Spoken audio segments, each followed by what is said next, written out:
Good afternoon, everybody. I'm Will Nordwind, a partner here at Venable and co-chair of our government relations practice group.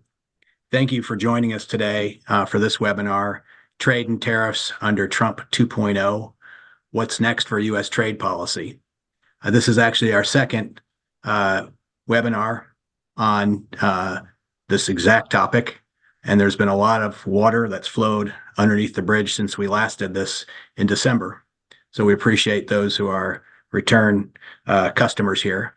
I'm joined today by my fellow colleagues, Ashley Craig, who is chair of our International Trade Practice Group and partner, our international trade partner, Liz Lowe, and then our colleague, Nick Choate, who is a senior policy advisor in the government relations practice group with me here at Venable.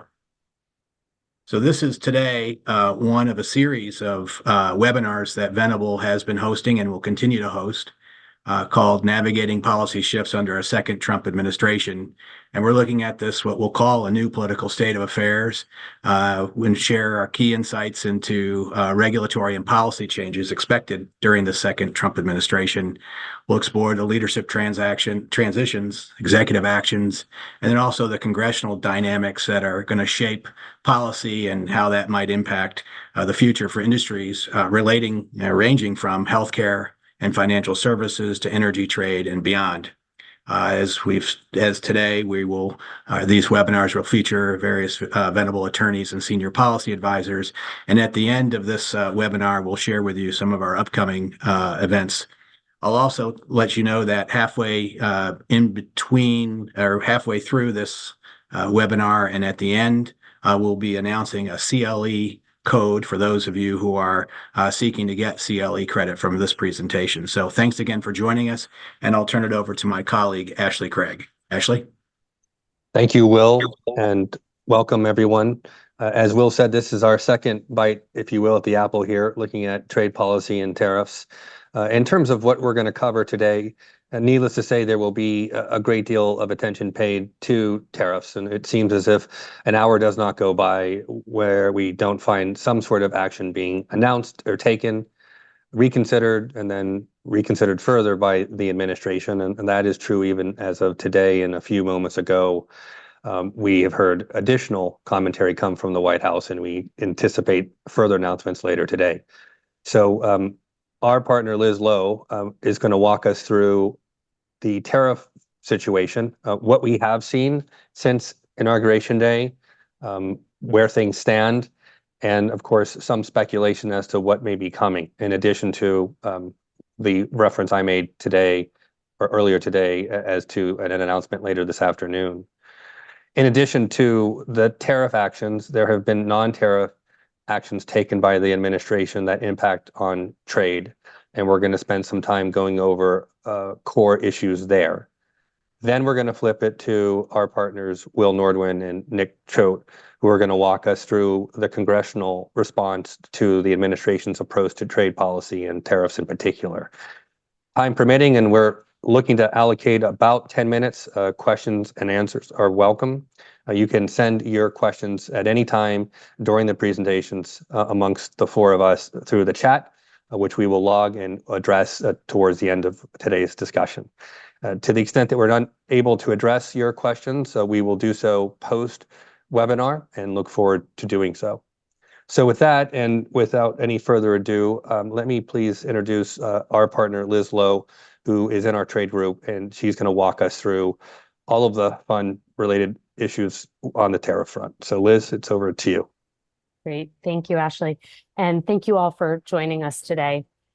In the last 2 months have really been a whirlwind of changes in the trade space, starting with a series of tariffs, some of which are on one day and off another, leading to really significant uncertainty for businesses globally. I had noted that I was going to say, hopefully there won't be any additional tariff changes and announcements during the course of this webinar. But as both Will and Ashley have referenced, we were just made aware that auto tariffs will be announced, I think, at 4 p.m.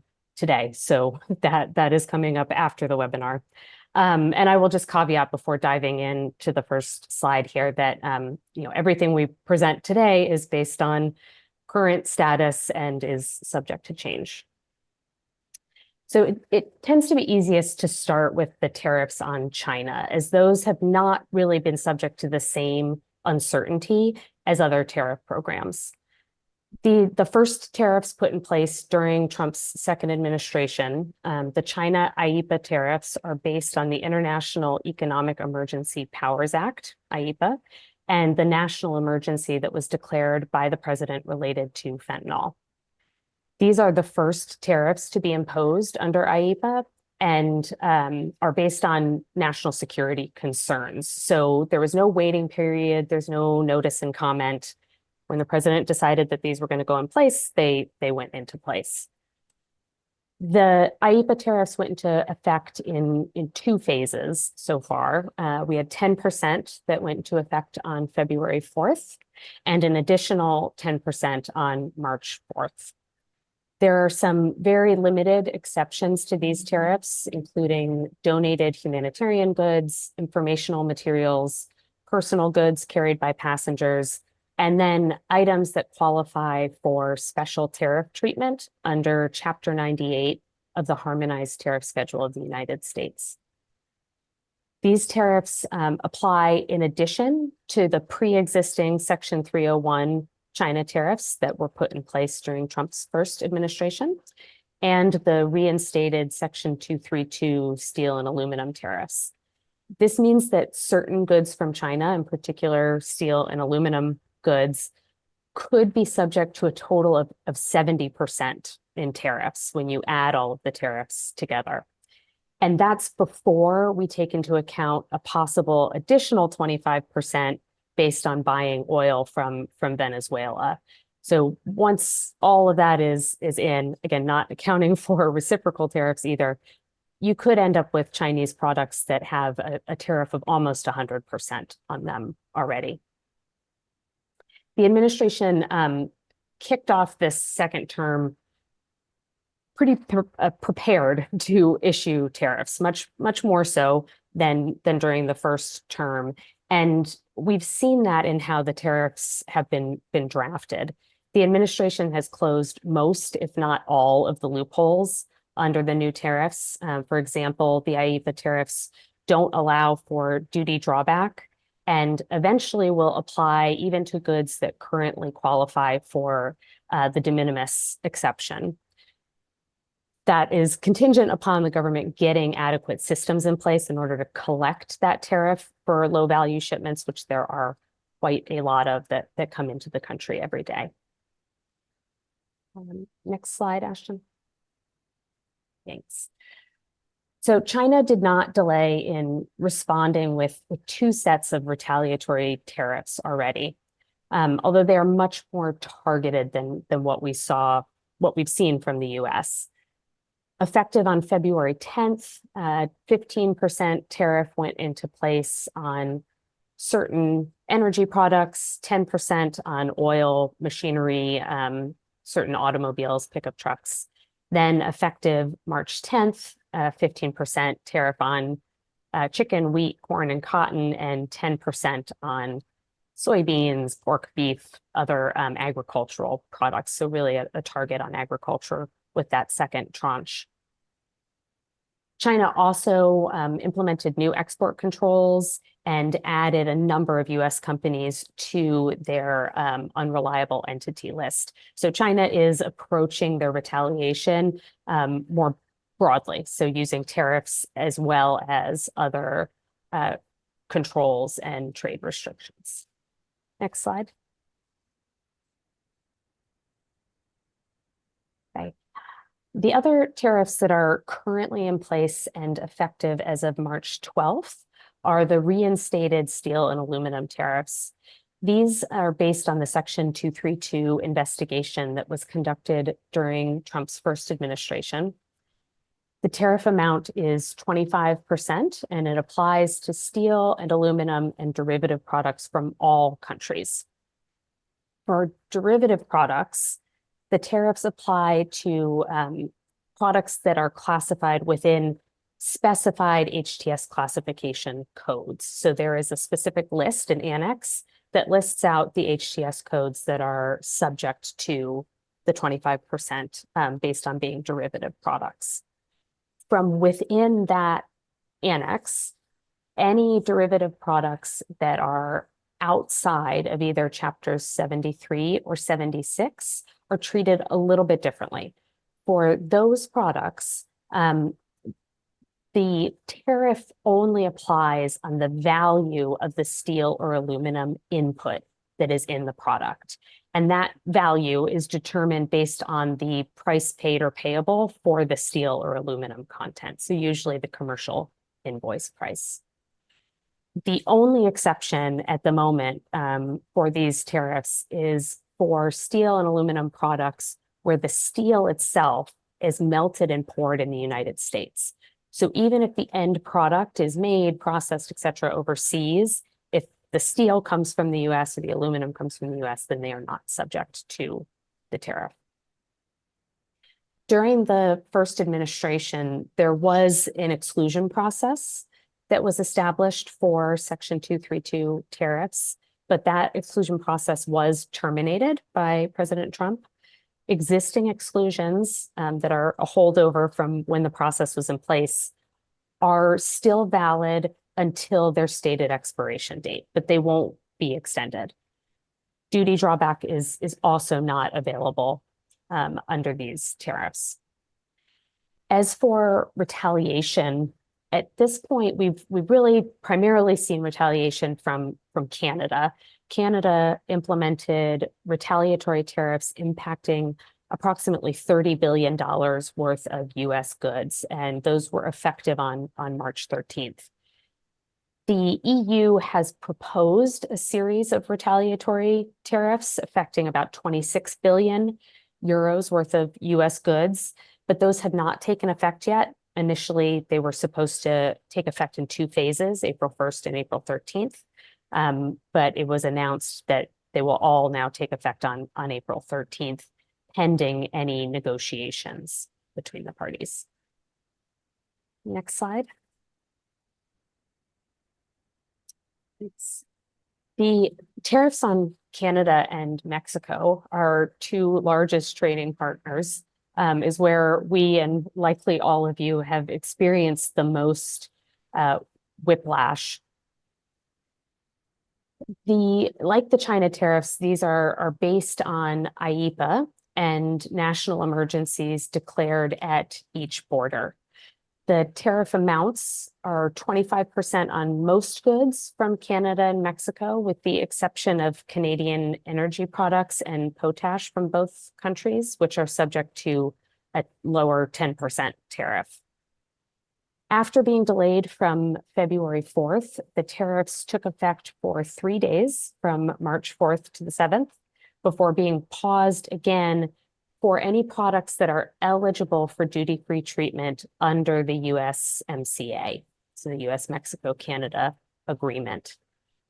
It's anticipated that this exclusion for USMCA products will be temporary and that the tariffs might be reinstated in full as soon as April, pending further negotiations. Like with the other tariffs we've discussed, there's no duty drawback available under the Canada and Mexico tariffs, and they apply on top of any other applicable tariffs.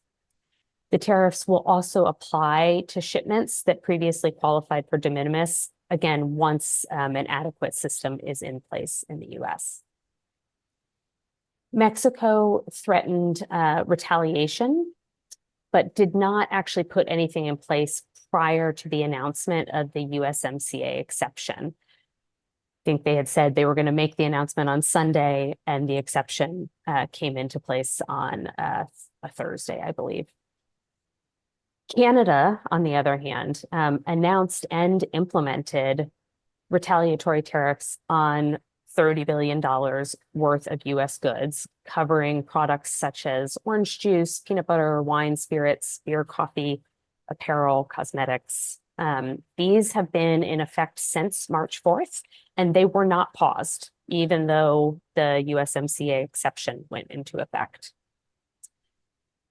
These are also in addition to the $30 billion worth of retaliatory tariffs that Canada has in place as retaliation for the steel and aluminum tariffs. So those are two separate tranches of retaliatory tariffs. The second tranche that is supposed to be responsive to the IEEPA tariffs has not taken effect yet, but is intended to hit an additional 125 million or so of US goods, hitting a lot of agricultural products, steel and aluminum, automobiles as well.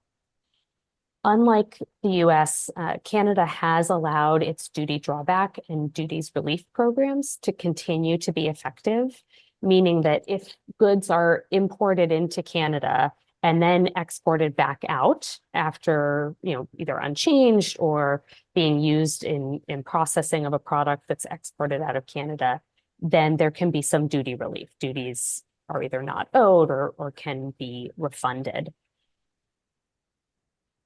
Next slide, please.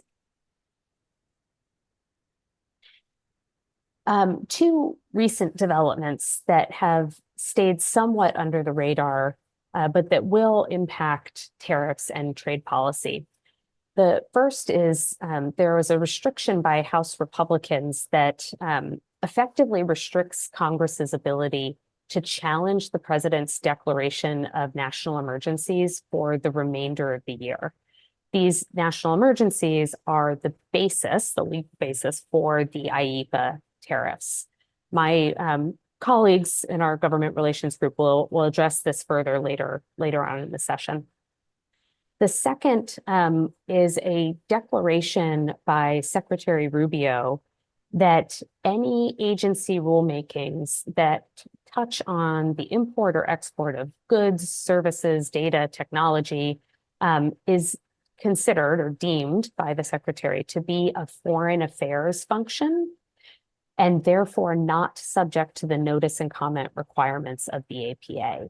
So instances where in the past we would expect there to be a notice and comment, public notice and comment period, may not occur going forward. This declaration moves those rulemakings outside of those APA requirements. Next slide, please. Now to look at what's coming next. A lot here is unknown, but the next few slides are intended to give an overview of what may be on the horizon. Next slide. So starting with reciprocal tariffs. On February 13th, Trump announced the reciprocal tariffs. Unlike his other tariff announcements at the beginning of his term, this executive order didn't actually put any tariffs in place, but instead directed the Commerce Secretary and USTR in consultation with others to investigate non-reciprocal trade arrangements, which included not just tariffs, but VAT and other trade barriers, and provide a report to the president detailing proposed remedies, which we presume are tariffs. It's unclear what products and countries will specifically be impacted by the reciprocal tariffs, but recent comments from Secretary Bessent indicate that a group of countries that he referred to as the Dirty 15 will likely be the initial targets of reciprocal tariffs. And those countries are listed on the slide: China, EU, Mexico, Vietnam, Ireland, Germany. Some of our biggest trading partners are included in that.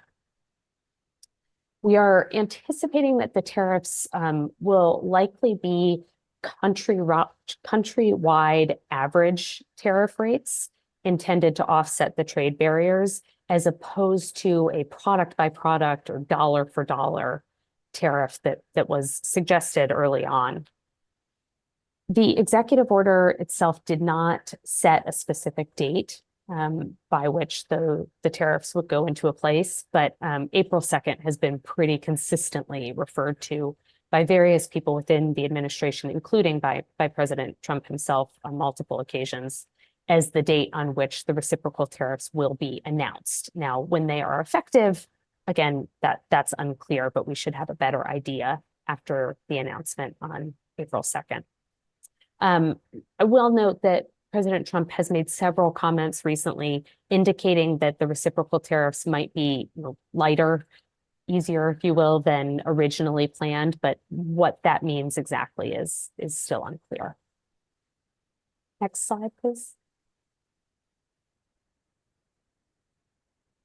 So this slide highlights some other open tariff investigations, actions, and threats. In the Section 232 area, which is that addresses imports that impair national security, USTR is currently investigating copper and derivative products and timber, lumber, and derivative products, which would include things like wood furniture and paper products. Could be pretty wide-ranging. In the Section 301 area, and that's responses to unfair trade practices, the digital services taxes investigation that was initiated during President Trump's first term has been restarted and will likely impact, again, the countries on the slide here. So France, Austria, Brazil, Czech Republic, EU, India, Indonesia, Italy, Spain, Turkey, and the UK.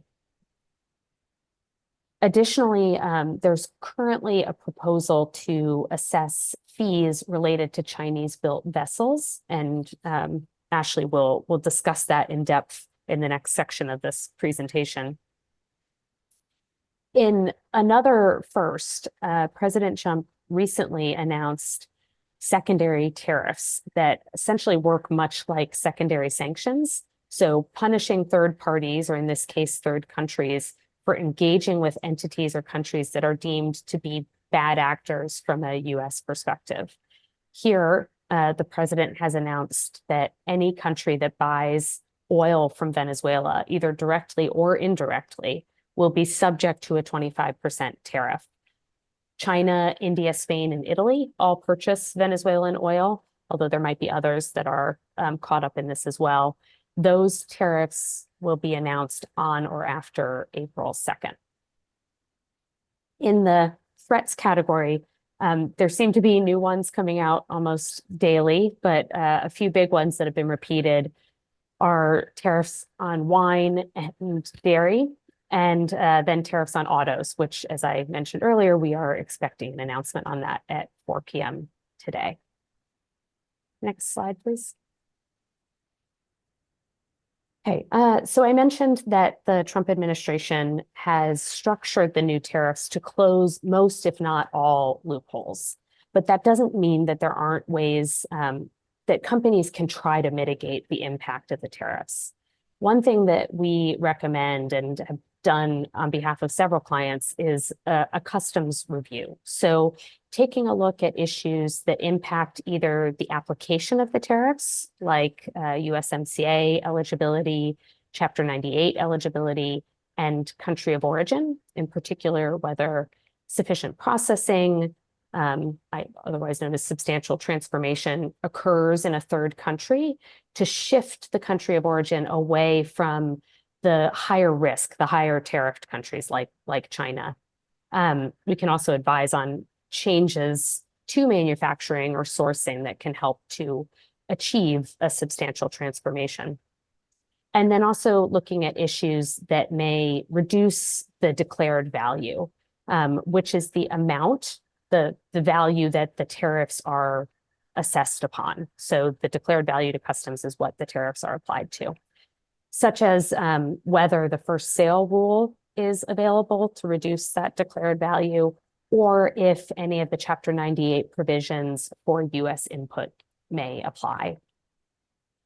On the contractual side, a few things to consider: shifting. The first is shifting or sharing the tariff burden, both upstream and downstream, via contractual provisions. That, of course, can be structured in whatever way the parties agree to, 50-50 or 70-30, however they want to share that tariff burden. Another option is the use of Incoterms to shift those customs and duties burdens. That's more of a full shift, either to the buyer side or the seller's side. And then finally, ensuring that your partners are taking advantage of duty relief programs in their countries where available, in order to help reduce the overall cost of a product. So, there are lots of folks who have manufacturing in Canada. So things are going back and forth across the border, right? Inputs from the US are going up to Canada, being processed into something else, sent back to the US. The Canadian Duties Relief Program can help to avoid the application of those Canadian retaliatory tariffs, so that at least you're not being hit going into Canada with the Canadian retaliatory tariffs and then coming back into the US with those IEEPA tariffs on Canada, to the extent that they are applicable. And we are happy to discuss any of these options further. And I think Ashley will get into some of this as well. Before I switch over to Ashley, I just want to announce that the CLE code for this webinar is Tariffs 2025. Thank you. Ashley, over to you. Thank you, Liz. And excellent, as usual, overview and somewhat of a deep dive as necessary, given the significance of tariffs to the trade community. So thank you for that. I would just note, in terms of the potential options that Liz walked through, it would also be helpful to coordinate, for those of you that are importers of record, with your supply chain operators, be it your customs brokers, air, ocean, transport carriers, et cetera. And that's something that we do on a daily basis. Brokers obviously are very important, and we work hand in glove with them. So excellent job, Liz, of listing what limited options may be available, but at least there's more than just one. So now we're going to turn to non-tariff trade actions that the administration has imposed, taken, considered, and likely will follow through on. So Ashton, the next slide. Starting with the much talked about Section 301 investigation into China's maritime activities. This began actually during the Biden administration. In March of 2024, 5 US-based maritime unions, mostly shipbuilders, shipyards, as well as steel interests, petitioned the then USTR under the Biden White House, Ambassador Tai, calling for an investigation under Section 301, targeting the Chinese maritime dominance. It was very broad, and it ranged from not only shipbuilding capabilities, but also all the way through to supply chain operations and logistics providers as well, including technology that is being used by China with regards to supply chain operations. Now, back then, the USTR could have decided not to move forward. And when we saw this drop, it was a bit unprecedented and highly unorthodox. And we thought, well, maybe Ambassador Tai will move onward. But it was a presidential cycle. Unions had brought this. It frankly has been an issue that has been talked about in the maritime sector for, frankly, decades. And the decision was made by the Biden White House to move forward. There were public hearings last May. Comments were submitted overwhelmingly against this proposal. The most controversial part of it was the remedies that the unions called for. And it was essentially a service fee, a tax, a surcharge, you can pick your word, that would be imposed on all Chinese-built vessels, each vessel call. Hearing was held. USTR went on its way investigating throughout most of the summer into the fall. And then before the Biden White House packed up and left town in early January, they released their findings. And they found in support of the petition, they did not touch on the remedies. They left that one for the new Trump administration. And we're going to walk through what that proposal looks like in some detail. So what you see in front of you now is a quick summary. We find ourselves in a position where, as we speak, the second day of testimony is taking place before USTR and other related agencies. There were a series all day, I should say, of testimonies provided on Monday. Unfortunately, there's no transcript and it's not being streamed by USTR. But as happens in the past, we will have a post-hearing transcript. USTR is pretty good at releasing that and we anticipate that they will do so, if not by the end of this week, then by early next. So please take a moment and keep eyes on that. We're following it very closely, and we'll be providing summaries and a client alert in all probability. So those of you online that are interested, you can take a look at the Venable website for that. Next slide, please. So the actual proposal itself, in terms of remedies, as I alluded to earlier, what we find in the proposal, which was released about a month ago now by the USTR, is based on the findings of the Biden White House. And we've also been able to ascertain that most of the work was done by the outgoing Biden team, and it was left on the desk of the incoming Trump administration to consider further. They did tweak it a little bit. To what extent, we're not quite certain, and we will never really be unless there's some sort of public comment on it. But what we find ourselves with is a proposal that would hit all Chinese-built vessels at least $500,000 to 1.5 million per vessel call per U.S. port. This, as I said earlier, is highly controversial, and it would apply to not only Chinese operators, but also non-Chinese operators that have in their fleet Chinese-built vessels. There is an actual calculation in the proposal, a chart by which you would take a look at and determine the percentage. And it's based on how, frankly, large your Chinese-built vessels are, meaning the number of them, not actually per tonnage, but the number of them that are in your operation as a carrier. We're going to talk about some open questions that need to be addressed and likely will be addressed by the 301 proceeding and USTR and the testimony received this week.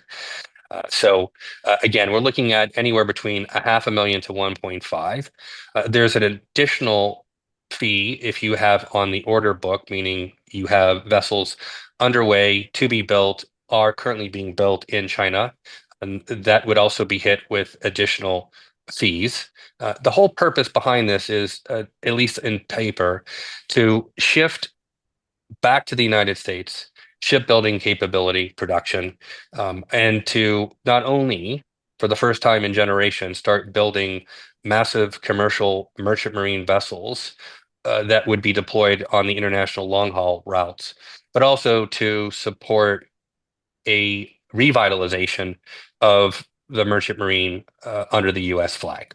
So to that extent, the proposal also addresses outbound activity, so US exports, and it calls upon a series of requirements that would necessitate that US exporters, not just certain sectors, but US exporters would have to look to US flag, US built, US crewed and operated vessels. And it starts gradually. As you can see, this is now under number 2, and would seek immediately to move the requirement, starting in the single digits percentage-wise, and then over a 7-year period, getting to double digits, 15%, that would have to move on US flag operations. Now, a lot of comments have come in already, pre-testimony, carving out and flagging that this may not actually be practical, just given the current composition of the US merchant marine, the US flag, as well as the capability of US yards to start producing and constructing US ships at this scale. Having said that, it is in the proposal, it is what is being considered by USTR, and we need to keep eyes on that as well. There are some proposals to address carve-outs, exemptions, if there's just not the capability within the US flag fleet to address this requirement. But again, this is a lot of to be determined. This is the proposal on the table. This is where USTR is leaning, but let's just see what happens after this hearing and the testimony, both written as well as live testimony that has been received. In addition to looking at Chinese-built vessels and trying to counterbalance that and addressing a requirement to use US outbound flag vessels, there also is in the proposal a focus on technology, and in particular, the rise of Chinese platforms that help to move supply chains along. In particular, Log Inc. was identified. Now, Log Inc. has been the subject of bipartisan criticism before Congress for a number of years. And this is also something that was flagged by the petitioners originally. Remember, I said it was not just Chinese-built vessels, but it also talked about Chinese dominance of supply chain operations. So this is an example of how Section 301, if this proceeding moves forward, would address asset and non-asset based aspects of China's dominance of maritime supply chain logistics operations. Ashton, next slide, please. Now, this is a graphic. We've pulled data from our friends at S&P Global. What is, in fact, the current state of play of Chinese-built vessels? So at the top, we see a global snapshot. This is a reflection of vessels at or above 10,000 deadweight ton, which would capture most of the global commercial fleet. And by that, I mean not just container operators, but also non-container operators. So ro-ro, bulk, break bulk, tanker operations, LNG, et cetera.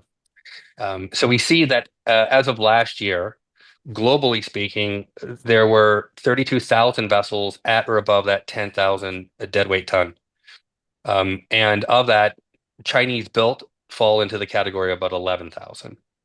Looking at US vessel calls last year, this is fiscal year, there were 11,000 vessels, again, all types that called US ports. And of that, 3,500 were built in China. So this is real. This is significant. All of the major container operators have Chinese-built vessels in their fleets. And it's important to note that although the attention has been focused on the large operators, the major container operators, this proposal would actually hit and potentially impact in a more significant way the smaller operators that have only a handful of vessels, some of them under charter, that are built in China. Next slide, please. So questions to consider, mindful of the time, and I want to tip it over to Will and Nick here. USTR is going to need to look at if this fee moves forward, who's going to collect it? Will it be customs? We kind of half jokingly say, will it be the Department of Government Efficiency, local port authorities? We just don't know. How will we calculate the actual percentage of Chinese-built vessels? Is it just those in the US trades, or is it those globally speaking? When calculating a percentage of those that are Chinese-built, is this distinction going to be made, as I said, globally or just vis-a-vis US trades? That's an issue that needs to be addressed and has been flagged by many. So in the interest of time, you can see that there are other questions that have already been flagged. Most importantly, we've heard major container operators say that if this moves forward, they will have to reconsider the type of vessel that they deploy in the United States to mitigate this impact. So if they gravitate to non-Chinese built vessels, those are going to be smaller built, smaller capacity. And they've also said that they would stop the multi-US port ping-ponging rotation. So smaller ports are concerned rightfully that they could be carved out and bypassed by the container operators. So these issues need to be addressed, and I'm confident that USTR will consider them as we move forward. Next slide. On the positive side, we did avoid a work stoppage in the Atlantic and Gulf ports. I raise this not only because it is a positive development, but it's also an indication of how the president has been involved in trade matters outside of tariffs. He was personally engaged. He supported the ILWU a couple years ago when they were discussing West Coast operations. He came back this time and supported ILA, carving them out. And this is an indication of how Mr. Trump views his personal involvement on trade matters in a significant way. And then the last thing I'm going to touch upon, so next slide, please, Ashton, is very, very quickly, the impact of streamlining. So DOGE, as I think everyone on this webinar is well aware, has been active, very active. Some agencies have been hit hard, others have not. There's not going to be an agency in the federal government, for the most part, that's not going to be hit by the work of DOGE or the fork in the road communication that the president sent out. So if you look, USTR is a relatively small agency. I'm reasonably confident that it will managed to survive a lot of the cost cutting there.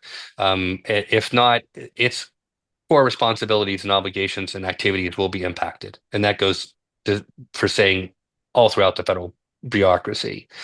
Department of Commerce in particular, larger size agency, 47,000. DOJ has commented that it will take a run at it. That may impact how export compliance is enforced, as well as trade facilitation. And then lastly, we highlight the Department of Homeland Security, which, as we know, post 9/11 creation, very large. Most of the DOJ activity has been focused on the civil rights divisions within the department. U.S. Customs is based within DHS, and we are relatively confident that it will likely not undergo significant cost cutting. The impact there has already been seen. Customs is being stretched. Assets are being deployed to the southern border, also in support of deportation activities. So trade facilitation is questionable. I think arguably it's not a priority of this current administration. So keep an eye on how streamlining and the activities of DOJ may impact on the trade facilitation activities of the federal government. These are just a handful, if you will, top three, but there are other agencies that impact trade that could also be hit. So on that note, Will, I'm going to tip it to you and Nick, and we can go from there. Great. Thank you. And Nick, I'll go ahead and hand it off to you then. Sounds good. Thanks, Ashley and Liz. Happy to get this started on the congressional response side and let Will chime in. We can go ahead and go to the next slide.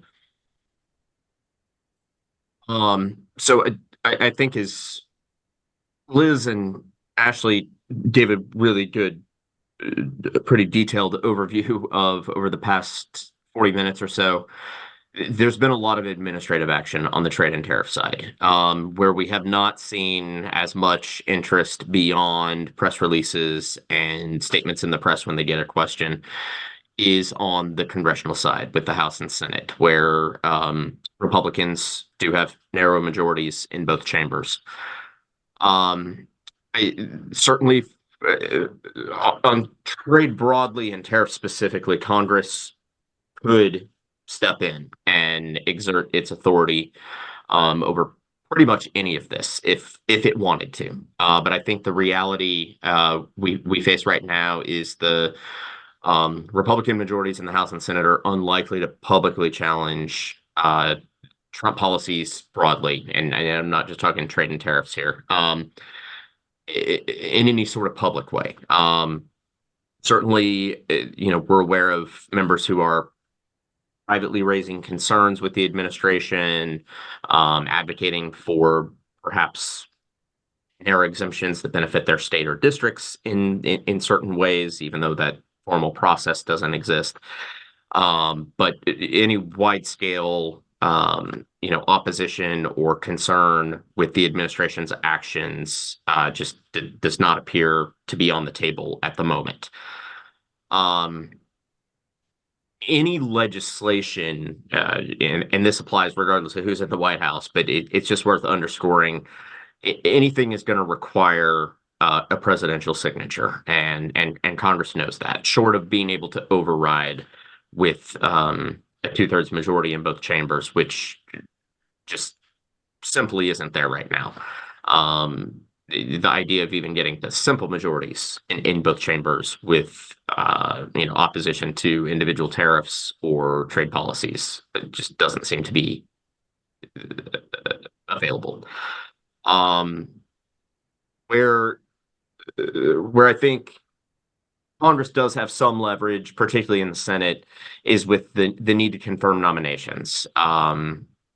That said, on the trade side, most of the key roles have been filled, and frankly, with bipartisan support.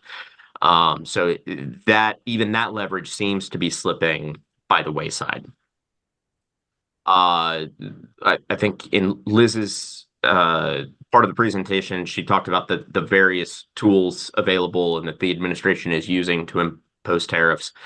And with regard to the emergency declarations, there is a mechanism where Congress can pretty I won't say easily, but through what is called a privileged motion, um, override those emergency declarations and therefore negate the tariffs that come as part of them.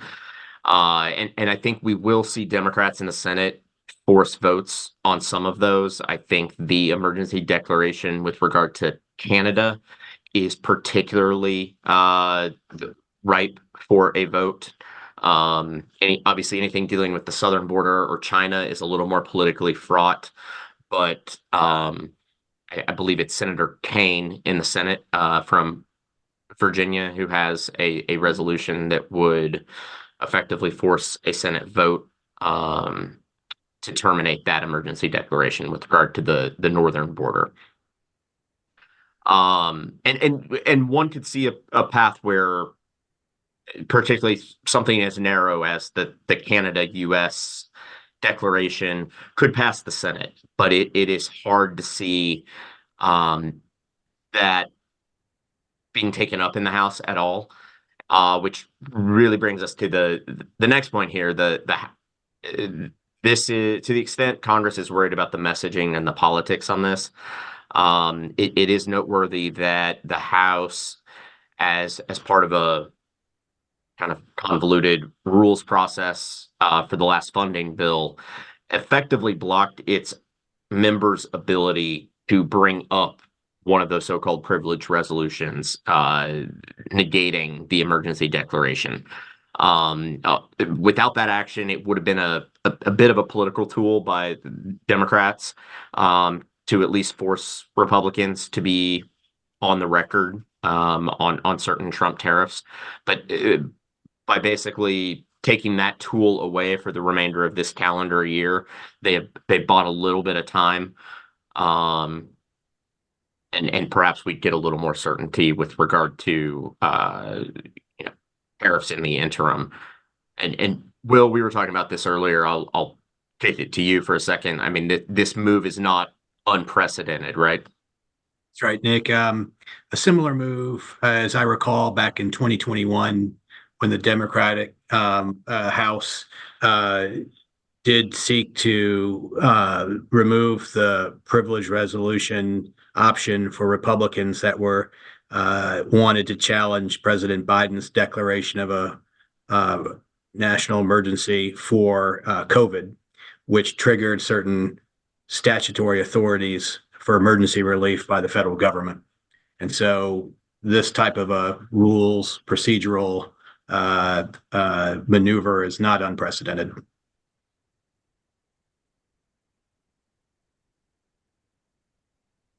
So I think big picture here, Congress, and it is worth noting this is not a strictly partisan issue in Congress. Again, I'm going to focus more on the tariffs than other aspects of trade, but depending on which state or which district you represent, even Democrats are not universally opposed to the tariffs that the president is imposing. If you're from an auto state or a state with steel production, for example, some of these tariffs might be attractive to you, particularly given labor presences in your district. So I do think while most would probably prefer, a more managed, previewed, notice and comment type of procedure that goes into these tariffs, the tariffs themselves are not necessarily a political where we see a partisan political divide.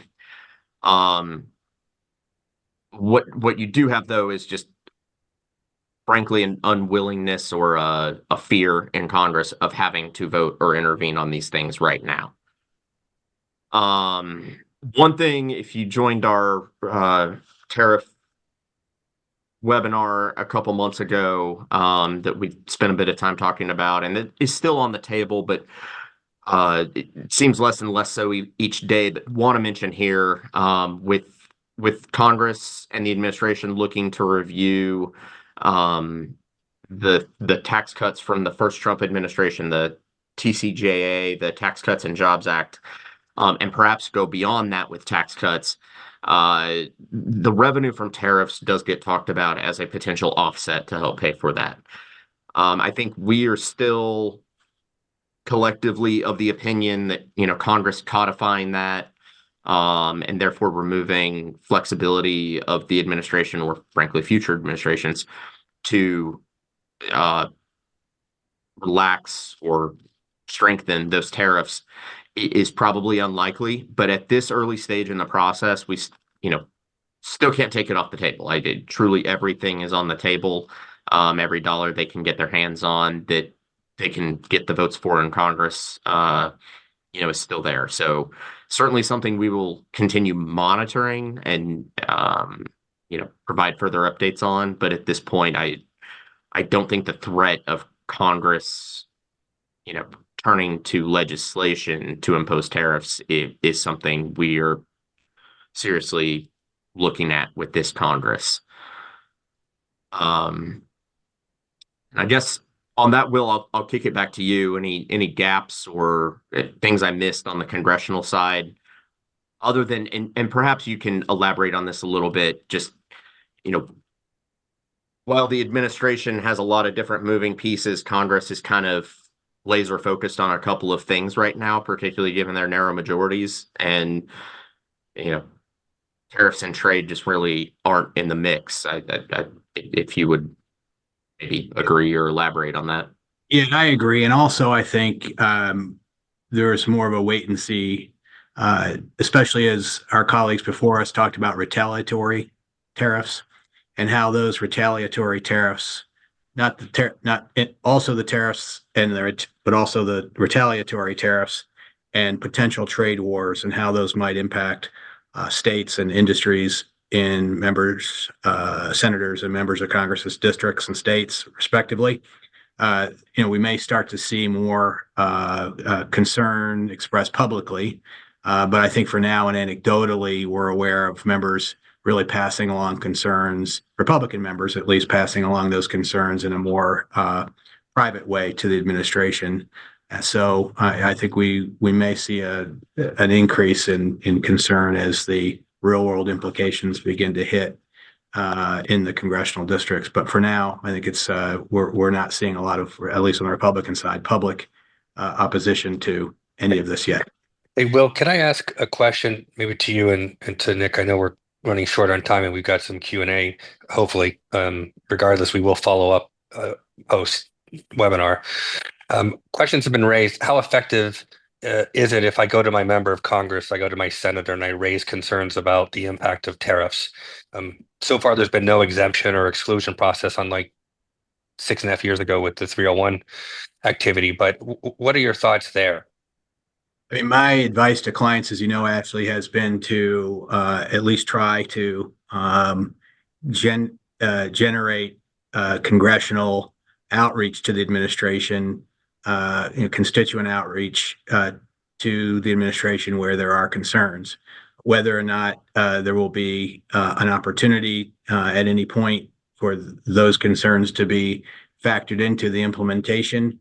We've seen tariffs on and off and moving targets here. So our advice is to go try to at least get the case made regarding your particular industry, your product, and identifying members of Congress who might share those concerns, especially on the Republican side, and urge them to weigh in with the administration. That way, if there are opportunities down the line for relaxation or elimination of certain tariffs for certain industries or certain goods, if you're in that mix at that point, you might get consideration. So I think to do nothing right now is probably not a good strategy, and we would urge activity as opposed to inactivity. Thank you very much. Nick, I assume you concur with Will's assessment there? Nothing to add, no disagreement there. Okay, great. Well, I'm looking at the clock and we've got about 4 minutes, and I think there might be a question or two that we want to handle. Liz, I'll tip it to you and then flip it back to me with like 30 seconds left or so. But are there any particular questions that you flagged that may want to address right now? Yeah, there are a couple here that I'll try to quickly get through the ones that are in here. The first question is about whether shipping containers, which are typically considered an instrument of international traffic, are continue to be duty free, or whether they will be subject to the tariffs. They do continue to be duty free as long as they are being used as an instrument of international commerce, as opposed to being imported into the US and sold or used domestically. Another question is whether straight iron products in Chapters 72 and 73 are subject to the 232. There are iron products that are subject to the 232 steel and aluminum tariffs. I know the name is a little misleading.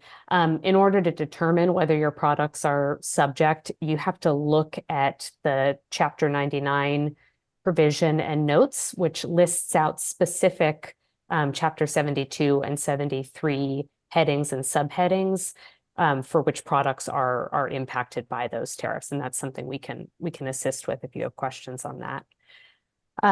There's a question about whether the 10% tariff on Canadian energy applies to electricity. It doesn't at the moment, and frankly, I don't anticipate that it will, as that would be sort of a really direct hit to American households, especially in a lot of those northern states. I don't know, Will, if you had any thought on that, if you'd heard anything with regards to tariffs on Canadian electricity. Nothing specifically. So no. Hey, Liz, if I may, real quick on that question of the container, that's obviously a very important topic. And what we have seen, of course, is attention being paid on China dominates the production, as we know, of containers as well, and chassis. 95+% of intermodal chassis are built in China, and that has been the subject of bipartisan criticism. And so, not caught up in the Section 301 per se. But we have heard rumblings that the administration is thinking about trying to do something to shift production back.